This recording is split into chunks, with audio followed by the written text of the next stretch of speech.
Bonjour à tous, frères et sœurs. Aujourd'hui, nous sommes le 22 avril, mercredi de la troisième semaine de Pâques.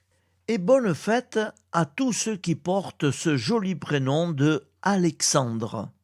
Sinon, l'Église fête Saint Soter, 12e pape de 166 à 175 et martyr.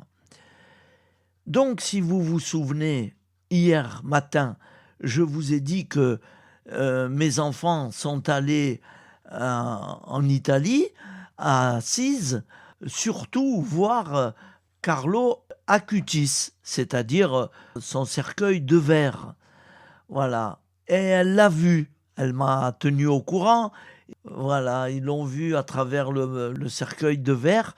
Mais malheureusement, ils sont très sévères là-bas dedans. Ils n'ont pas voulu que personne prenne des photos.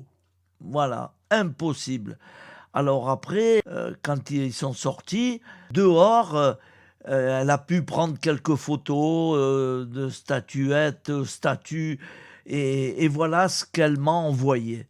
Voilà, un crucifix avec Carlo Acutis appuyé contre Jésus, et dans la main, il a un ordinateur, parce qu'il était très informaticien. Voilà, il aimait beaucoup l'informatique. Voilà, je tenais à vous donner la suite. Nous allons maintenant passer à l'évangile de ce jour.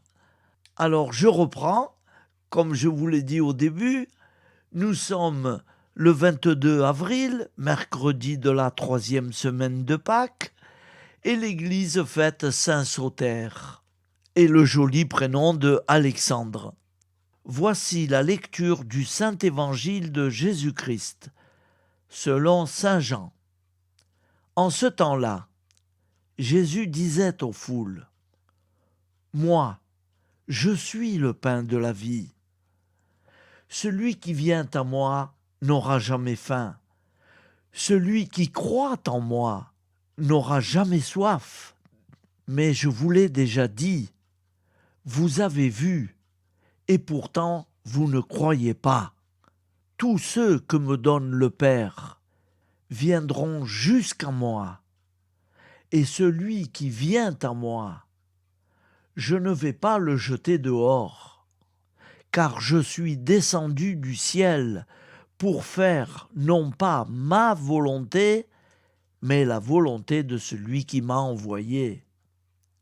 Or, telle est la volonté de celui qui m'a envoyé, que je ne perde aucun de ceux qu'il m'a donnés, mais que je les ressuscite au dernier jour.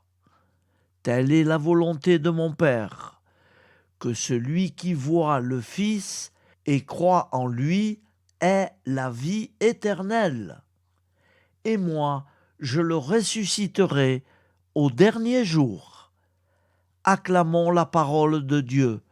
Louange à toi, Seigneur Jésus.